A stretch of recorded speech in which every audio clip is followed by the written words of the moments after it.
Come on, Livingston. We gotta go on and on and on. Together we can make it. We gotta go on and on and on. Come on, Livingston. Knocks it through. Mullen bursting into the box. Josh Mullen. Together we can make it. Mullen's ball across, it's turned in! It's Pittman who's got it! Livingston leads! Road is long. Can they get the ball back in? O'Brien. Lead! And Livingston have the lead! Man, and score. If we march together. The full-time whistle blows and David Hayes celebrates! And the Livingston fans join in exultation. Come on, Livingston. Livingston have the lead against Rangers, and they are certainly rising to a few occasions on their return to the top flight in Scotland. Come on, Livingston. We gotta go. Hello and welcome back to Talk Livi, the podcast dedicated to everything Livingston Football Club and Scottish football. My name's Callum and today joined by a full house with Ewan and Angus present. How you doing, boys? Doing as well as one can on this very sad day. I think you'll be able to tell when we're recording this. The lads are all decked out in black for this episode as well. But, thankfully the weekend's performances from our sides have managed to lift the spirits up on a hard time the past couple of weeks. How about you guys? Yeah, I'm all mourned out, guys. All mourned out. It's been, as you say, Angus, it's been a difficult few hours, but we're powering through. We're powering through and getting this podcast recorded. We will release it on Tuesday out of respect. But no, I'm all good. As you say, a couple of good results for both the men's team and the women's team over the weekend. So good spirits when it comes to Livingston Football Club. So should be a good podcast talking about all positive things. Yeah, well, as always, you can find this episode as well as all of our others on your preferred podcast streaming site. Just search for Talk Livi, so follow us or subscribe to ensure that you don't miss another episode. We'll kick the episode off by discussing the first El Plastico of the season as Livy made it back-to-back wins with a win against Kilmarnock. Next up, the Lionesses were in action as they took on Hutchie Vale and returned to winning ways. And finally, we'll look ahead to our next game as the Lions travel to Paisley to take on St Mirren after the international break.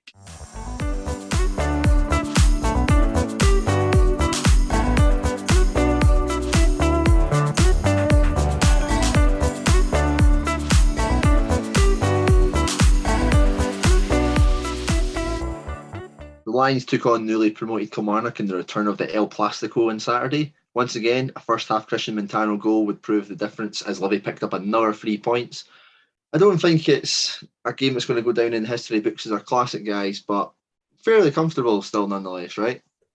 Yeah, I would agree with that. First half in particular, I think lacked a certain bit of quality at times.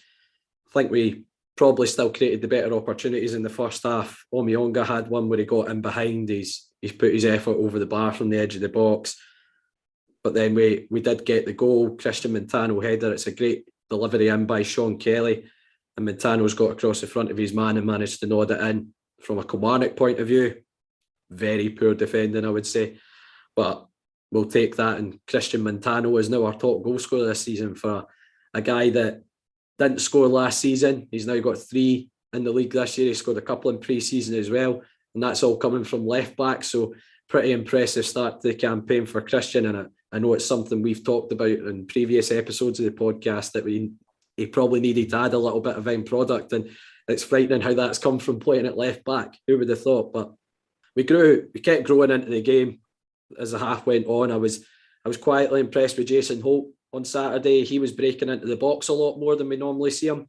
Instead of being, I thought Omiyonga was actually the one who sat a little bit deeper out of the midfield 3, whilst Holt went forward a little bit more at times.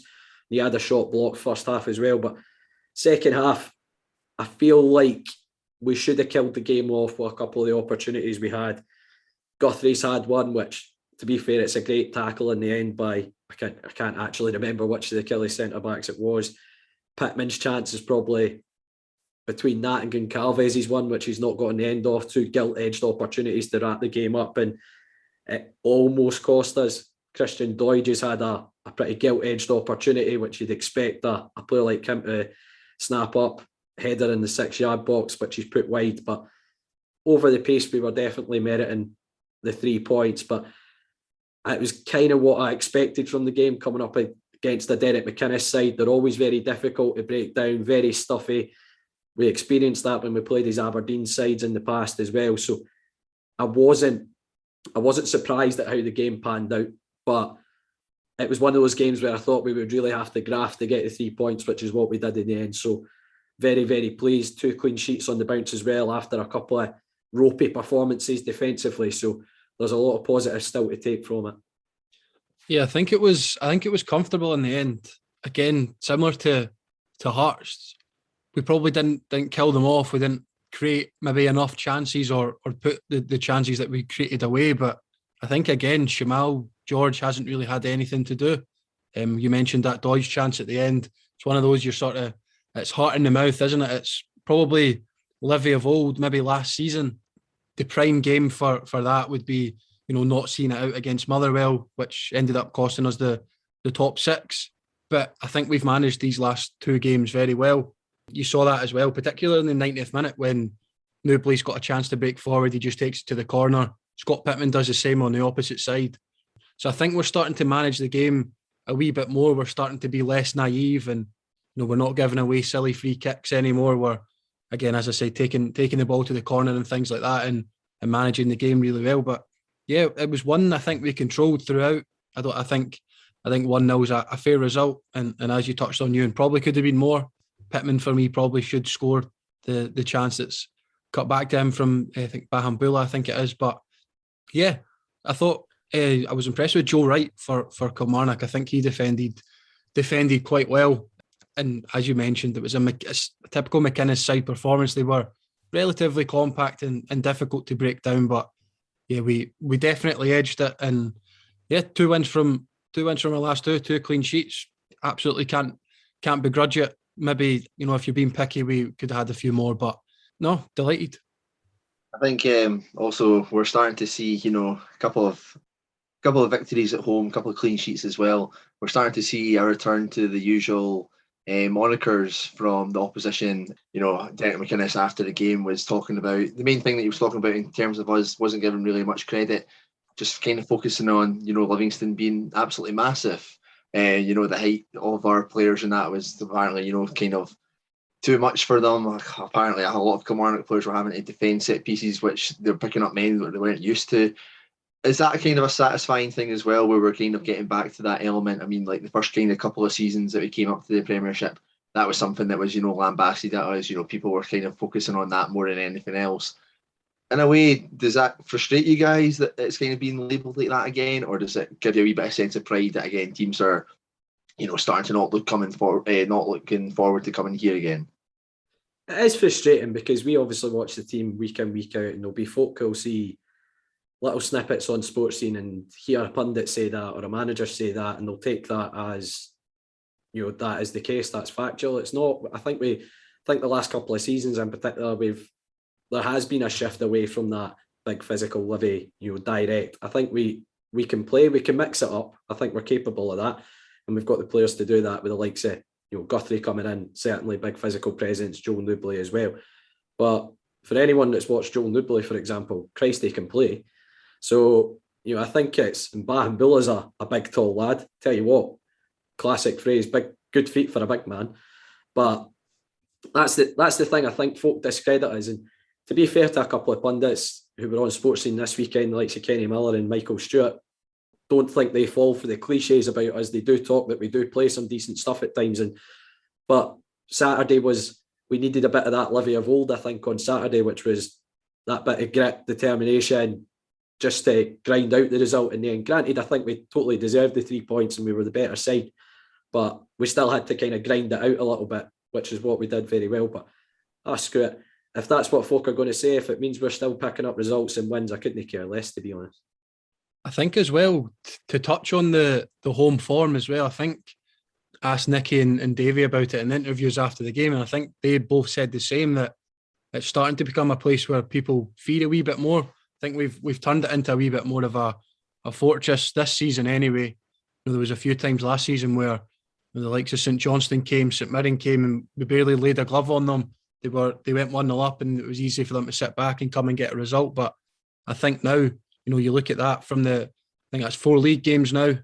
We've led against Rangers for a very long time, and that one we've been done by 2 very good goals, beating Hearts, Hibs, and now the weekend there against Kilmarnock. So, it's fantastic, the home form, and I think as well the crowd's been improved for me over the season.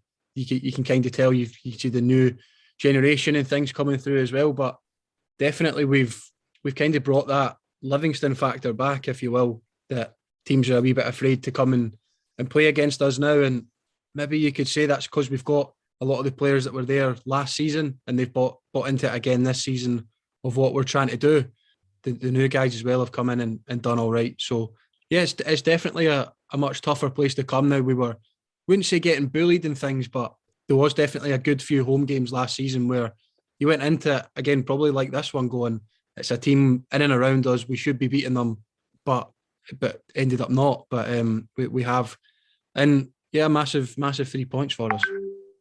I think the thing as well that makes me kind of excited about this kind of stuff as well is people will be maybe looking at it and saying like 1-0 games and all of that. We're getting, that kind of not necessarily the dirty side, but we're doing the solid stuff correctly. We're keeping clean sheets. We're not offering many chances. I firmly believe that we're going to get better in attacking sense as well. The more that, like so that front three plays together. I mean, Guthrie, Bahu and Bula both had their first league starts, I believe.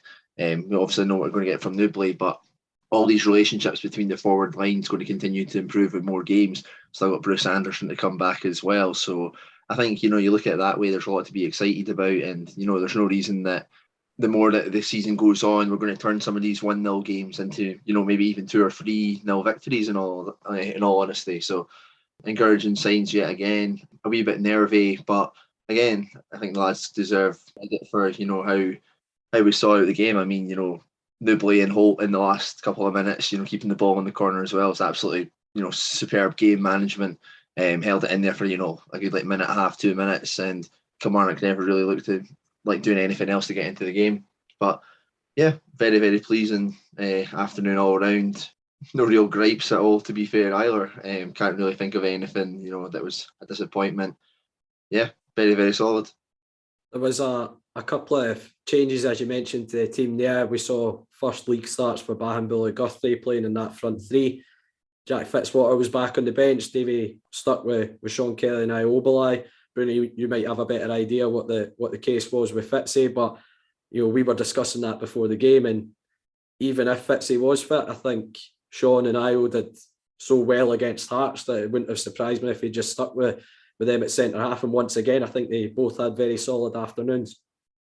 Yeah, no, I don't think there was actually anything wrong with them, which again is what surprised me the most. But you touched on it, you hit the nail on the head there with the fact that Io and Sean Kelly did fantastically against Hearts, got the clean sheet there.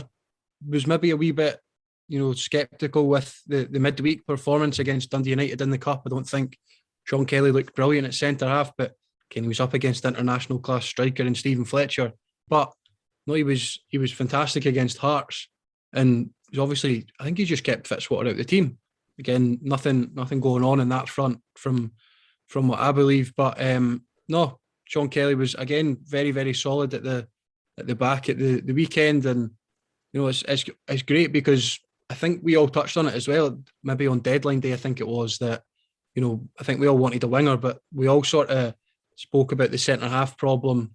It was Io and Fitzwater, and maybe if one of those got injured, you're looking at Morgan Boyce coming back just from an injury.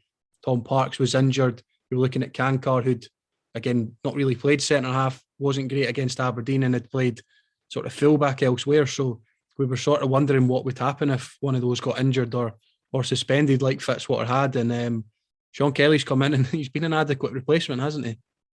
Ewan will be the first to tell us about how great Sean Kelly is. Another assist to his name as well, getting me some good points on fantasy football. One of the top performers of the week indeed, actually. But yeah, I think he's done really well. He's been asked to play a good couple of positions. He was that player who was kind of made a bit of a scapegoat last season when he first started, but I think he's firmly won over the most part of the supporters. Still not entirely 100% sold on him taking all of the pieces, but to be fair, I think him and Holt were both having a bit of trouble with some of them, and especially in the first half. But yeah, full credit to Sean Kelly, keeping out Fitzwater. Me and Ewan were talking at the ladies' game about, the kind of player of the year, like contenders and that from last season, and Fitzwater was absolutely one of the ones who was up there. And even at the start of this season, Fitzwater's really emerged as like a leader. So to be able to keep somebody of that caliber at the team just goes to say, how good the performances have been from Kelly this season, whether that be in midfield or at centre back. I think Sean's been very good at centre back in the last couple of games. He's a very typical Livingston player in that he can play 3 or 4 positions if required: centre back, left back, holding midfielder, which has been a discovery in the last few months from Davy putting him in there. But as I say, he's a prime example. I was out on Saturday night, and one of the boys I was out with is a Falkirk fan, and the way I was talking about Sean Kelly, he could not believe I was talking about the same player. And I think that just shows the trust that Davy's put in him, given he had a rough spell there, struggled with injuries, and he's come in and he's close to being probably one of the first names in the team sheet this season. So fair play to Sean. As I say, we mentioned the likes of Bahambull and Guthrie having their first starts. Guthrie's great in that he gives us something completely different to Bruce Anderson, which I think was something all Livy fans maybe griped about last year, is that we didn't have maybe another option for Anderson when he wasn't available. But he offers something completely different as well, doesn't he? Yeah, completely different. I mean, you look at Bruce Anderson, 5'8", speedy striker, instinctive, probably not going to get involved massively in the build-up play. He's probably one of the ones who's going to be looking to, to make those runs into the box and, get the kind of tap-ins. You look at Guthrie, in size, he's just completely different. I mean, at least like 6'4", looks to get the hold-up play, bring other people into the game and look for crosses and whatnot. So, yeah, it's good to have a bit of versatility in the team. You're obviously hoping that, some of the other players within like the forward line, like Chavez, can get up to fitness as well. He could also bring, another different option. I mean, he's maybe a mixture of the two of them, somebody who's, smaller than Guthrie, but probably still a wee bit bigger than Anderson, a bit more physical. But yeah, once you get him up to full fitness as well, it'd be not too bad. But yeah, Guthrie I thought was, relatively impressive in the, hour or so that he played. Held the ball up well. I liked the link-up play between him and Nupley that threaded through Omyonga was tremendously done. He's definitely going to be the next player that, we're going to play Celtic or Rangers on Sky next time, and if Guthrie and Nupley are playing together, I can just see like the comments are going to be made by the supporters and that about a big bad physical Livingston again. But yeah, if you can produce the goods, then all for it. I think the other thing with Guthrie is he takes a bit of pressure off Nupley, to be honest, because he's another big option up top. When you see Joe play, he naturally attracts maybe 2 or 3 defenders to him because of his size, and you want to try and get him under control. Whilst when Guthrie's playing up there with him, it takes probably a body or 2 off him, which gives Joe a little bit more space to operate. So I think that's probably helped Joe the last couple of games, and he's been very, very impressive back out wide instead of through the middle. But it is good that we've got another option to Anderson if the game's maybe not quite suiting Bruce, or we just need to go bypass a little bit, go a bit more direct. You've got Guthrie as an option. So far so good from him. He's certainly settled in pretty quickly. Well, certainly it was another 3 points on the board, which granted it wasn't the best spectacle, but that's 4 wins from our opening 7 games, so can't really complain, and good way to go into the international break.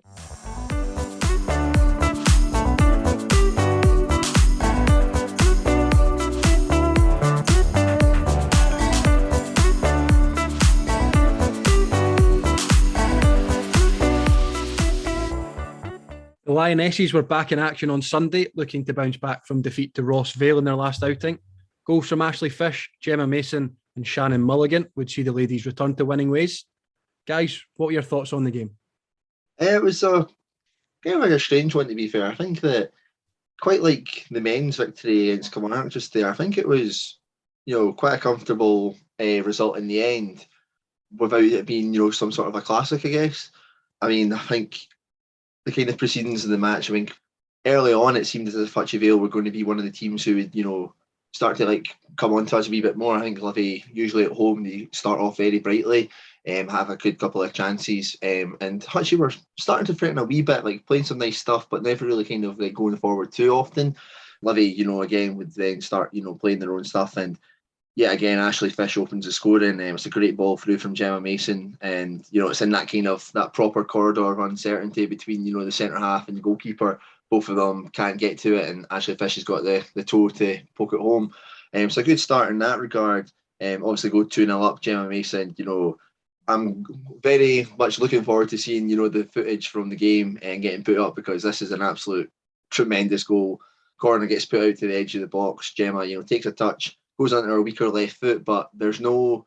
What I really like about this is, I think sometimes watching the women's games, there's not any left footers in the team, and there's a lot of kind of issues that have came from that left hand side where there's chances that could be created by using their left foot, but they're being like cutting in to use the right one, and then perhaps like something disappears.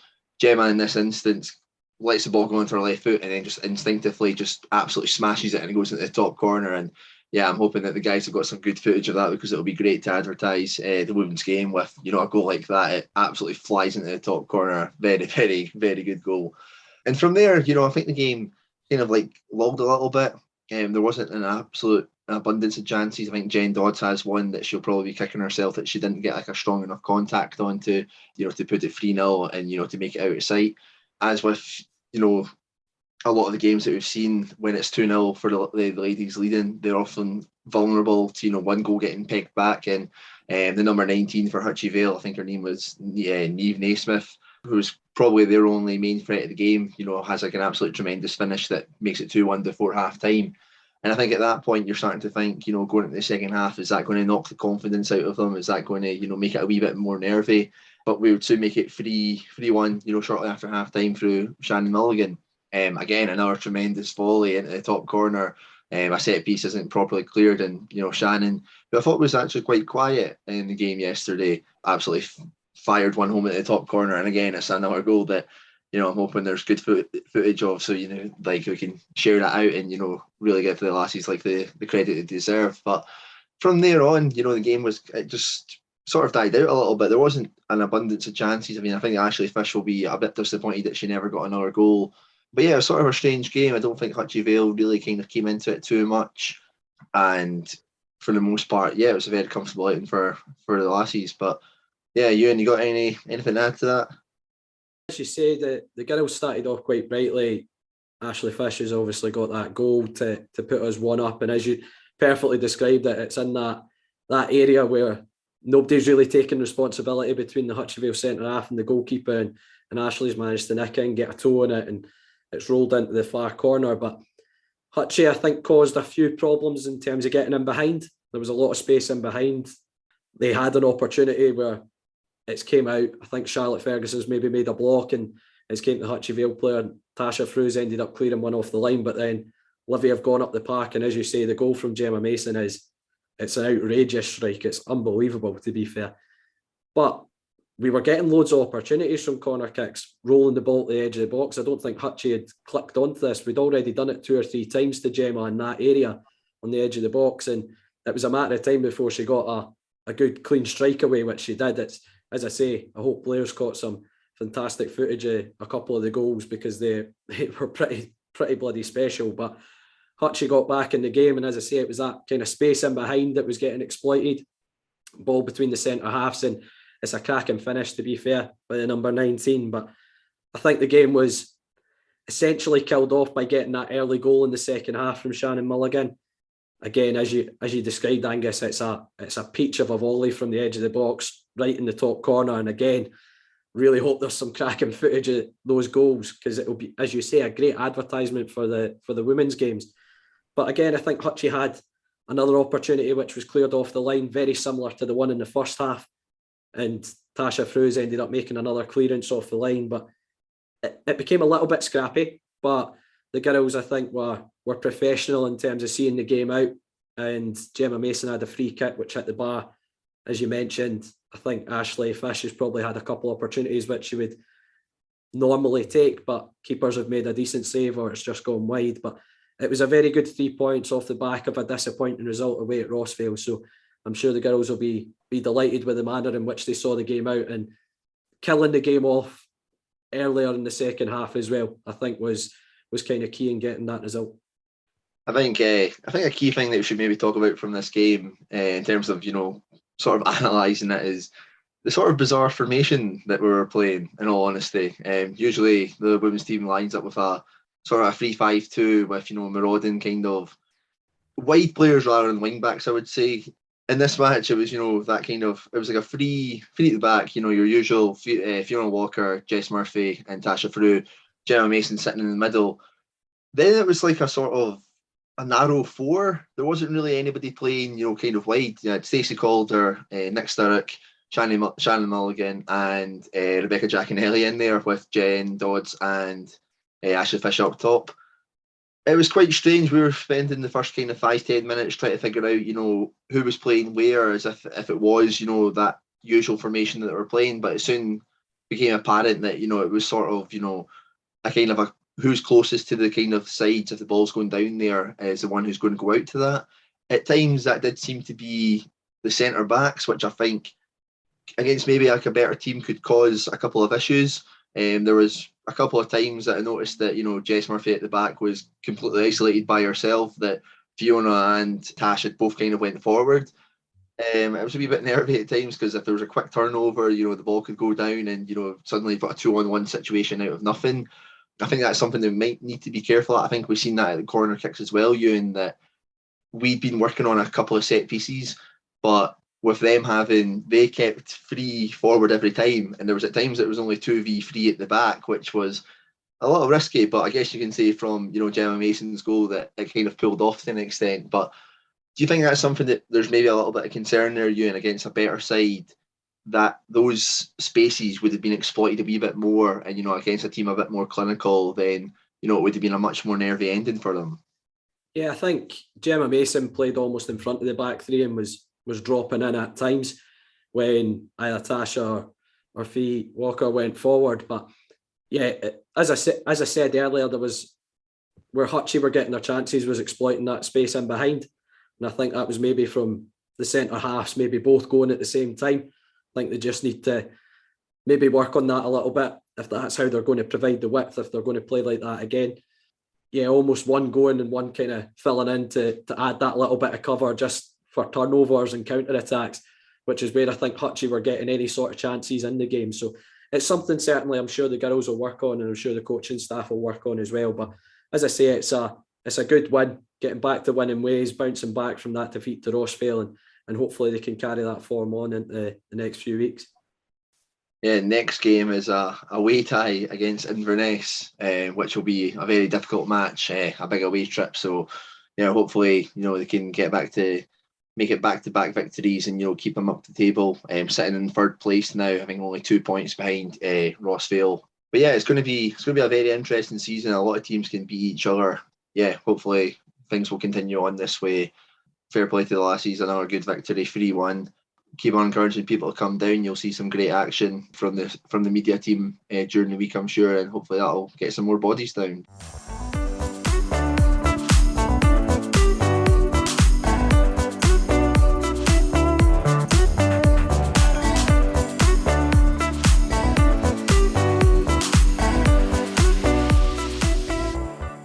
Next up for the Lions is a trip to Paisley to take on St Mirren after the international break. Lads, this is looking like a pretty tricky game, isn't it? St Mirren have had a pretty much identical start to the campaign as ourselves, so difficult game. They're sort of a weird one to kind of predict because, I mean, looking at the last 2 results, I think that kind of sums it up. You know, they lost 3-0 to St Johnstone and then they've just went out and very comfortably dispatched the Celtic. This is coming from somebody who predicted St Mirren to finish bottom of the league, so I look incredibly stupid right now with that kind of tip. But yeah, they've been fairly solid for the most part of the season. I don't know if that game against St Johnstone was just a bit of a blip. They had a poor Premier Sports Cup run, but for the most part, you're looking at some of the results, and there is some impressive ones in there. The win against Celtic is very much so. A 3-0 win against Dundee United. I know obviously Dundee United haven't been great this season, but to go and score 3 goals against them at Tannadice is, well, I was going to say it's no easy feat, but you It's look actually at poor given Celtic went and scored 9 the following week. how many goals they've conceded this season. It's maybe I'm giving them a wee bit too much credit, but yeah, Stephen Robinson, I think one was an appointment that maybe raised a few eyebrows. I think maybe some were unsure of what kind of style of football he'd be playing, but the way that they've started so far this season, I think St Mirren fans seem to be pretty optimistic and happy about. So yeah, but again, we're on good form as well. I think the games between us and St Mirren are usually pretty poor, in all honesty. I can't really remember the last time one was any good, in all honesty. They're usually 1-0, 1-1, 2-1 affairs. So yeah, hopefully, maybe in that aspect we'll see a wee bit more excitement with two teams supposedly playing better than usual, I guess. It's always a tough place to go for us, isn't it? I think, correct me if I'm wrong, but I think our last win there was the first season, back in the top flight. Gary Holt's first game. Yeah, Gary Holt's debut as manager. Yeah, 2-0 victory there. We've had a few decent points there. Maybe there's somewhere we could have gone on to win, but you look at probably most recently Nicky Devlin's late equaliser, which again you come away from that with a point and a happy sort of sense, rather than you're leading and you drop 2. But yeah, as you touched on, I think it's been such a weird one. I think that's sort of the beauty of the league this season, and the fact that you don't really know what to expect going into any game. That's hit the nail on the head. 3-0 defeat, 3-0 scudding actually off St Johnstone, and then I watched the game yesterday against Celtic and they were fantastic. I think Robinson sort of brought in, had already in place the players that Goodwin had, the likes of Carson, Gallagher, Dunn, O'Hara, I think Curtis Main in there as well. You've got Richard Tate, all players that were at Motherwell, I think, under him. So, he's got players that he knows that he can trust. And for me, you've got that. You look at that right-hand side as well of Strain, Bacchus and Ayunga, who've all come in as new signings and they've all been fantastic. So in that sort of sense, you don't really know what to expect. There's that unpredictability with the 3 players I just listed there, who've all started well in their time in Scotland, but you've also got, again, the likes of Gallagher, Dunn, O'Hara. You know what to expect from them, as well as Errol, Fraser, people like that who've been at St Mirren and been there and done it throughout the years. So it'll definitely be a tough game, and not one I'm massively looking forward to in terms of a spectacle. But yeah, fingers crossed we can get something from the game. Yeah, I think you've hit the nail on the head, Bruni. There was a few St Mirren fans that were pretty sceptical on Stephen Robinson after their finish to last season, plus the start in the League Cup group, and Robinson came out and said the League Cup group's a difficult gauge because it's not how we're going to play week on week. They're the top flight side against lower league opposition. They need to play a different way. They're going to dominate the ball a little bit more. And there was a few folk probably saying, he's getting some excuses in early doors, but I can actually understand what he's saying, because we're often in that bracket as well when we play in the League Cup. We're not used to having to maybe go and break teams down week on week. Certainly they've had a bright start to the season, but it's been very unpredictable at times.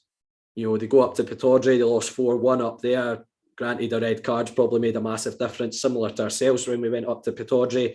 They've had that poor result against St Johnstone, humbled 3-0 away from home. But as you say, they picked up some fantastic results as well, and amongst that. So they're very difficult to predict. The 3 guys you mentioned have been very good additions for them. Strain and Bacchus, I think, have been called up for the Australia squad, which says the level of player that they are.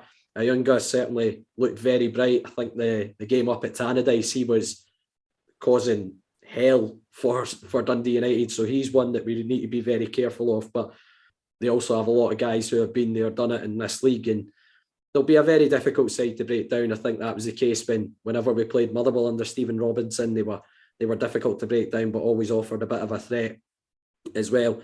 Despite Robinson's claims at Motherwell, talking about their style of football being really attractive, I think they tend to be quite a physical team and very hard to break down. So I think we're in for a bit of a physical battle over in Paisley, and I'm sure we'll need to be very careful to try and match that up. Maybe the likes of going with Guthrie again, if he, assuming his injury is not too serious. Newbley as well, I'm sure would start that game given his form at the start of the season.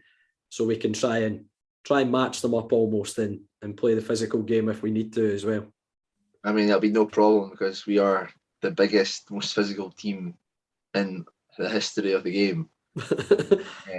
You know what happens with Pittman, Holt, and Omyonga. You know, it's just an illusion that they're that small. You know, like those big bullies that they are. Yeah, it's on the pitch. It's a completely different matter. But yeah, it'll be an interesting one. I would like to say, you know, it's like shaping up to be, you know, quite an exciting game or that. But you know, going off of the basis of every other game that's happened, like in the last couple of seasons, I can't really say that. I mean, I think the last one, what was a 0-0 at the end of the last season, which I guess in like a way was a dead rubber, but I guess both teams would have been, you know, hoping to try and, you know, in the bottom six, try and come out of the top as one of the better teams of that. But yeah, that game was absolutely dreadful last year. So hopefully it's nothing like that at all.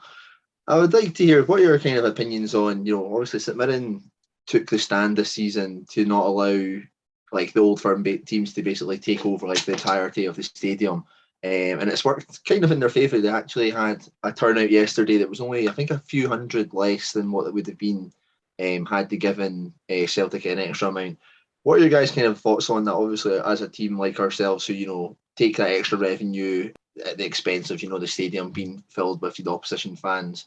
So Mirren have done something here that is, you know, very much helped. What are your guys' thoughts on it in general?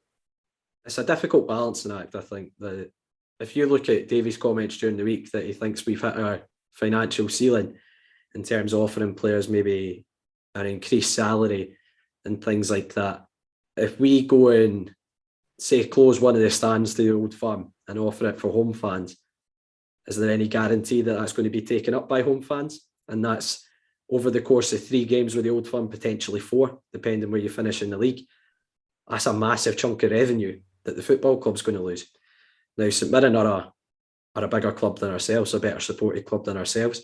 So them doing that, it's more likely that their fans will kind of rally around that and take up those empty seats essentially that have been vacated by taking them away from the Old Firm. I don't have a problem with us doing it because at the end of the day, until our support is of a size where we can deem that financially sensible to do that and offer it to home fans, then it makes sense for us to give those seats to the Old Firm and guaranteeing that they're going to be filled and it's guaranteed income for the football club. Would I love to see another stand full of Livingston fans? Of course I would. And I'm sure that certainly Bruni mentioned it talking about the Kilmarnock game. I think the crowds in the home end are up. It's a noisier atmosphere. And as long as the club continues being in the top flight, that's going to become a bigger possibility. But it's very much long term, I think, in terms of growing the support to that level where we can justify essentially taking one of the stands away from the Old Firm to offer it to our own fans. And that's down to getting bums on seats in the home end. And at this moment in time, for me, it would just be for us throwing away money, which I think the football club needs in terms of trying to continue being a top flight club. Yeah, no, I would agree with that.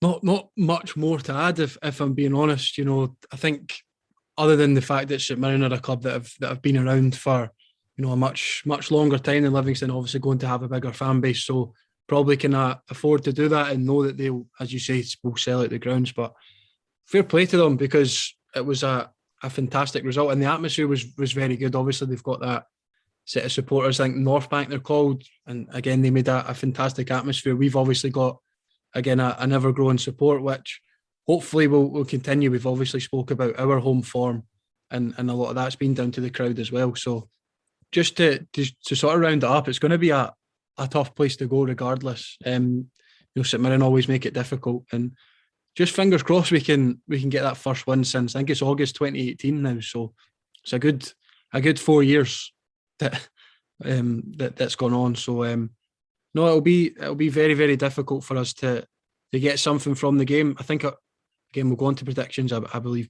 probably later on, but point wouldn't be a terrible result at all, especially given the start that both teams have had, both sitting on 12 points from the first 7 games, which is terrific, by the way, for 2 teams who were probably again tipped for the drop. So what are we thinking prediction wise then? Bruni, you've given it a big build-up. We've not won there since 2018. Oh, it'd be funny if I predicted a draw now, wouldn't it? Nah, do you know what? I'll go 2-1 Livingston. I fancy us. I think I was going to go 1-0, but I'm not seeing 3 1-0s on the bounce. We've gone to Tannadice and won.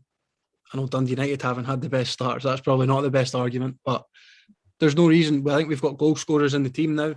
We've got goals from all areas of the park. We're dangerous from set pieces again, so I think we can go and get a victory.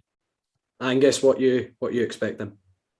We seem to love our draw there, so I'm going to go for a draw. The last one was 0-0. I think the one before that was 1 each with a McGrath absolute cracker, with then Devlin with the equaliser. The one I can't get out of my head is the 3-3 when Suda scored twice.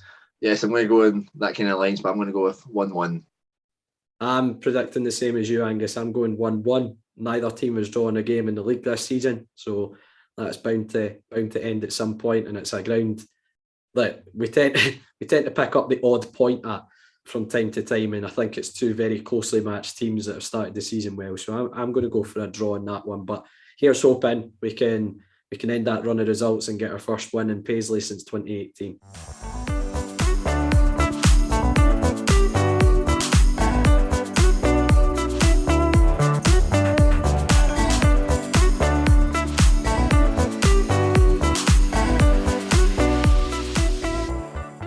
That's it for this week's episode of Talk Livi. Thanks again to every single one of you for tuning in week and week out. If you can, we'd love to hear your feedback. Either leave us a review on iTunes or simply message us on Twitter, Facebook or Instagram. As Angus said, we're on Facebook, Twitter and Instagram. Search Talk Livi to find us. You'll find the links to all our weekly episodes on there as well. You can also find all our episodes, including this one, on all good podcast streaming sites, including iTunes and Spotify. We're also on YouTube, so don't forget to subscribe to the channel. And if none of those options suit you, all you have to do is head to our website, talklivipodcast.libsyn.com, where you'll find every single episode we've done over the last few years. And just before you wrap up, Bruni, best of luck going out to France, big man. I know it's your dream doing commentary for a living and things like that. You've worked very hard to get there. The work you've done at the football club over the last few years has been excellent as well. You were the voice of Livingston FC for an entire year during lockdown when we couldn't get in the stadium. Granted, I still think you're a jammy bastard because you got to go to a cup final that we couldn't go to. But well, best of luck, big man. I'm sure you'll absolutely smash it over there as well. All right. Thanks very much, guys. It's been an absolute pleasure. Aye, I'm pretty sure I speak for everybody, ourselves here who have had the pleasure of being on the podcast with you, and then every single Livingston fan, and then every single fan of Scottish football as well. We know you're a very well respected person within Scottish football media right now as well. So yeah, all the best, and look forward to seeing you later this week for a good celebration to send you off. The term pleasure used very loosely there, and yeah. But as I say, best of luck to you, big man. I'm sure you'll absolutely smash it. Thanks very much, guys. Thanks very much. That's it for this week. Thanks to all the listeners for tuning in as usual. Let's hope for another great week following the Lothians' finest football team. You bastards. Fuck's sake.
Livingston, oh Livingston, into the primitive.